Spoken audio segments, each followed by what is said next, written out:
One of the common questions I get asked in the comments is about reforestation. Do I replant trees to replace the ones that I cut down? The good PR way to answer that question would be to say something like, for every tree I cut down, I plant 3 new trees to replace it. But the reality is, for the thousands of trees I've cut off this property over the years, I very rarely replant to replace them. Now this spot is an exception. Got some ponderosa pine here that I planted. A few years later, they're doing okay. In this spot, they're doing nicely. Getting some good leaders on them.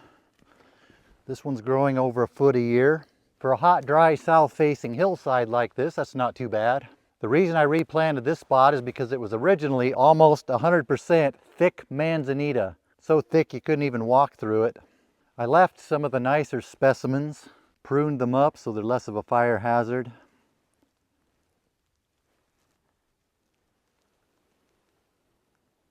The rest of this area was just a mass of dead and partly uprooted manzanita. There was a big fire hazard, so I took it all out. Since there was nothing to take its place, I replanted. This spot was an exception, but I think to replant on the rest of the property would be a bad idea. Looking back, I'm not even sure this was a good idea. Here's a more typical situation for this place where I cut down some Douglas firs and a few other trees. Some of you watched these trees come down in some of my previous videos. The reason I took out these bigger Douglas fir is because they were mostly dead anyway. So I decided to take them out and make some useful lumber out of them. I think a lot of people would see a situation like this and see someone took out the trees. Now there's a bare spot here. You need to replant, replace the trees you took. That might sound good, but I think that's a horrible idea. Let's step back a little bit and I'll show you why. One of the reasons these trees died is there were too many trees in this spot to begin with. Even after I thinned this, we still have too many trees surrounding this spot. The trees around it are going to at least partly close up this gap. Even if that wasn't the case, let's take a closer look at the ground. There's a seedling here, a seedling there, here a seedling, there a seedling. Everywhere a seedling. Mr. Wilson already has too many seedlings. E-I-E-I-O. A lot of people might think one of the biggest problems the forests of the western United States face is deforestation. But the reality is we have an even bigger problem than that. The problem is not a lack of trees. The biggest problem is we have way too many trees. Historically, periodic wildfires would come through the forest and they would take out most of those little seedlings. Most of the bigger trees would be left unharmed and it would just clean out the forest floor. Well, 100 years ago, we started putting those fires out. Now every year we get a new crop of seedlings that come from the bigger trees dropping their seed. Without those fires, those trees continue growing and our forests become an overgrown tinderbox of overgrown, unhealthy trees. I'll show you an example.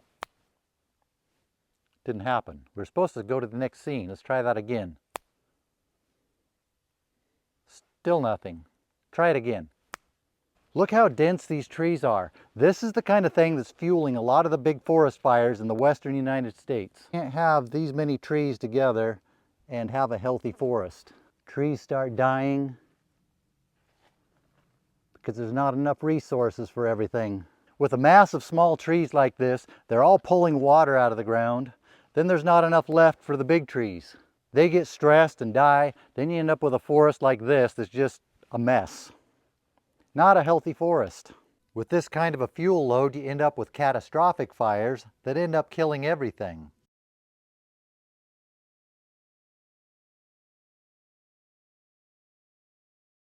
We already have a problem in the West. Our forests are burning up. They're dying from overcrowding.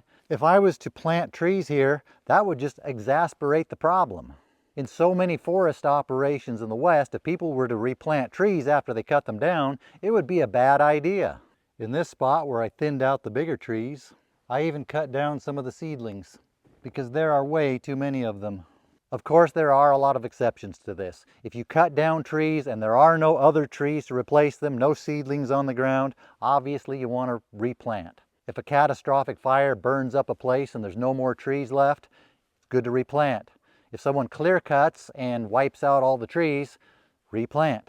Like the place I showed you at the beginning of the video, where the manzanita was. There weren't any trees there to take their place, so I planted some. Although now there are manzanita seedlings sprouting up all over the place, once again we're back to too many trees. But for the way I do forestry, in most cases, planting trees, that would be dumb. That is why I hardly ever plant trees to replace the ones I cut.